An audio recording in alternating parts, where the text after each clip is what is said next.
ቲና የትሁትን ህይወት አመሰቃቀለችው።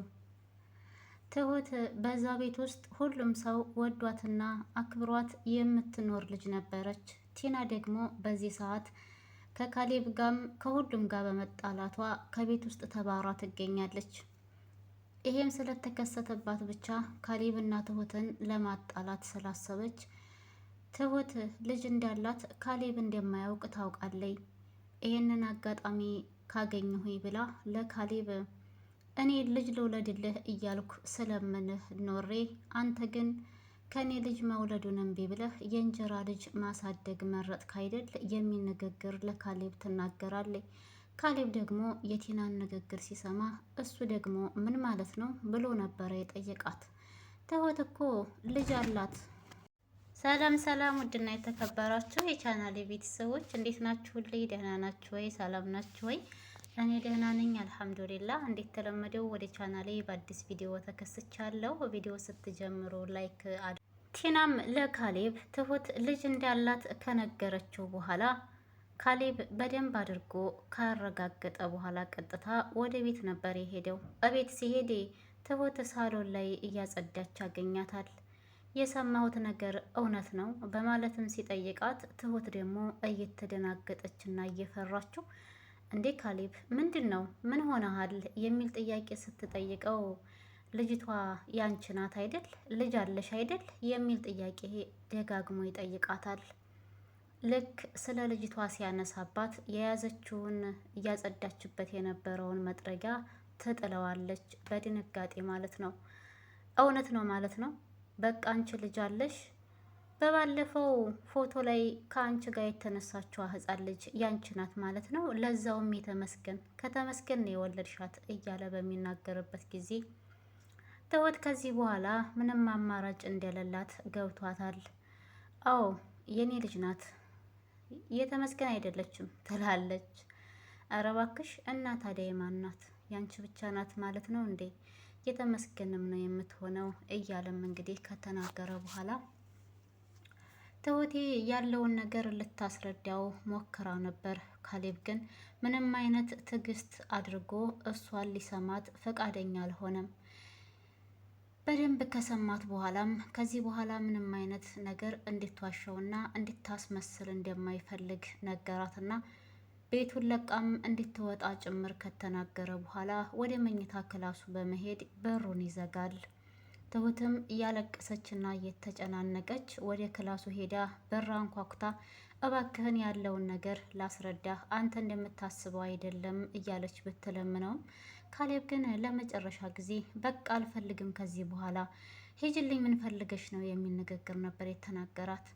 ትሁትም ያላት አማራጭ ልብሶቿን እንዳለ በሻንጣ አድርጋ መውጣት ስለነበረ ልብሶቿን ወደ ሻንጣ ውስጥ እያጣጠፈች ካስገባች በኋላ ቤቱን ለቃላቸው ትወጣለች። ስትወጣም ትሁቴ ከቤት ስትወጣ ቲናና ተመስገን ቆመው እየጠበቋት ነበረ። በዚሁ አጋጣሚ ዳንኤል እና አባባም በስተጀርባቸው ወይም በጎናቸው ሆነው በርቀት እየተመለከቷቸው ነበር። የተመስገንና የቲና ሁኔታ ምንም ደስ አላላቸውም። ቆይ ምን እየተካሄደ ነው ያለው? ምን እየጠበቁ ነው እያሉ አባባና ዳንኤል ዝም ብለው ይመለከቷቸዋል።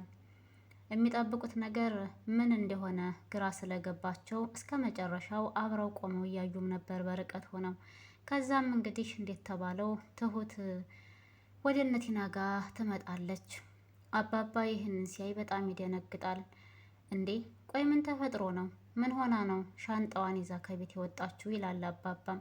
ዳንኤል ምንም የሚያውቀው ታሪክ አልነበረም። አባባ ምን አውቃለሁ ምን እንደተፈጠረ፣ አሁን እያወሩ ስለሆነ ለምን ዝም እንላቸዋለን? እስኪ ወደ አጠገባቸው እንሄድና የተፈጠረውን ነገር እንጠይቃቸው በማለት አባባን ይጠይቃል። ከዛ በኋላም ሁለቱም ወደ እነ ቲና ጋር በመቅረብ ምንድን ነው እያደረክ ያለኸው? ከኔ ቤት ብትወጣ ራሱ በጭራሽ ለአንተ አልሰጥህም ይለዋል አባባም። ይህንን ሲለው እንግዲህ ተመስገን ትሁትን ቢለምና ትሁት ግን ከሱ ጋር የመሄድ ፍላጎት ጭራሽ ነበረ የሌላት ማለት ነው። በቃ አትፈልግም ከሱ ጋር መሄድ የምትፈልገው ወደ ቤተሰቦቿ ጋር ነው። ከዛ በኋላም እንግዲህ ልቀቃት ልጅቷን ንክች እንዳታደርጋት እያለ አባባ ተመስገን ላይ ቢጮህበትም ተመስገን ግን ከባድ እርምጃ ነበረ የወሰነው ማለት ነው። እንግዲህ ልብስ ውስጥ ባስቀመጣት ቢላዋ ነገር መሰለችኝ ያችን አውጥቶ የትሁት አንገት ላይ በመደቀን እናንተ ሰዎች ወደ እኔ ጠጋ ባላችሁ ቁጥር ልጅቷ ህይወቷ አደጋ ላይ ነው የሚሆነው። ስለዚህ ከኔ ጋር ብትርቁ ይሻላችኋል ይልና ያስፈራራችኋል ማለት ነው። አባባና ዳንኤልም ትሁት እንዳትጎዳ ብለው በማሰብ ምክንያቱም አንገቷ ላይ የተደረገው ስለት ከባድ ስለነበረ ወደ ኋላ ነበር የሸሹት። ግን እነሱ እንደሸሿት ያወቀችው ትሁት ሰውየውን በእጇ አንድ ጊዜ ትለውና ወደ ኋላው እንዲወርቅ ወይም እንዲያመልጥ ታደርጋለች ማለት ነው። የዚህ ጊዜ እንግዲህ ልክ እሷ ስትመታው አባባ መሄድና አንድ ጊዜ ይጨምርለታል በትሩን ማለት ነው። ከዛ ያመልጣል። ለዚሁ አቅምህ ነበር አንተ ፈሪ እያለ እንግዲህ አባባ ያላቸው አማራጭ ከዛ ቦታ ላይ ቶሎ ብለው መጥፋት ስለነበረባቸው ትሁትን ይዘው ወደ ቤት ይሄዳሉ። ዳንኤልና አባባ ማለት ነው። ትሁትን በጣም ደስ ይላታል።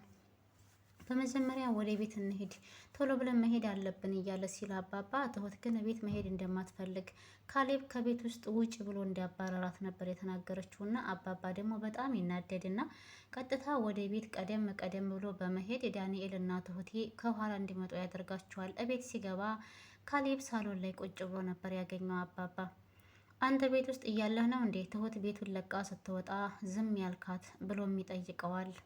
ካሌብም ደግሞ ምንም እንደማያውቅ ይሆናል። ልክ ይህን እየተባባሉ እያለ ዳንኤል እና ትሁትም ተከታትለው ይገባሉ። እንደገቡም እንግዲህ ትሁት እና አባባ ላደረጉላት ነገር እጅጉን በጣም እንደምታመሰግናቸውና ከካሌብ ጋርም ደግሞ ምንም አይነት ነገር እንዳልተፈጠረ እሷ ወደ ቤተሰቦቿ ጋር መሄድ ፈልጋ እንደሆነ ከቤት የወጣችው እንጂ ካሌብ ምንም አይነት ነገር ተናግሯት እንዳልሆነ ነው እንግዲህ የደበቀችለት ማለት ነው። ይህንን ነገር ያደረገችው ያው አባትና ልጅን ላለማጣላት ብላ ነው እንጂ የሚሆነው ካሌብ እሷ ልጅ እንዳላት ሲሰማ ቀጥታ ቤት ይለቀሽ ውጪ፣ ከዚህ በኋላ ዓይንሽን ላየው አልፈልግም የሚል ንግግር ነው ተናግሯት እንግዲህ ብትለምነው ራሱ ምንም መልስ ሳይሰጣት ቀርቶ ቤቱን ለቃ የወጣችው የነበረውና እናም እንግዲህ ተመስገን እህቷን እንዲያገተባት ነው የተናገረችው። አባባ ደግሞ እህቷን ከተመስገን እጅ እንደሚያስለቅቅላት ቃል ገብቶላታል።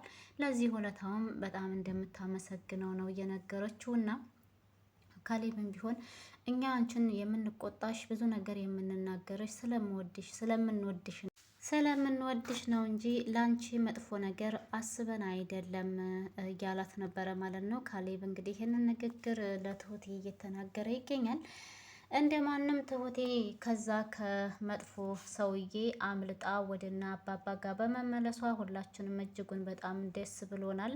ቲናም ደግሞ እንግዲህ ከተመስገን ጋር ተፋጣ ትገኛለች፣ እየተጨቃጨቀች ነው። አንተ አንድን ሽማግሌ ከላይ ላይ ወደዛ ማግለል አቃተ ሆይ?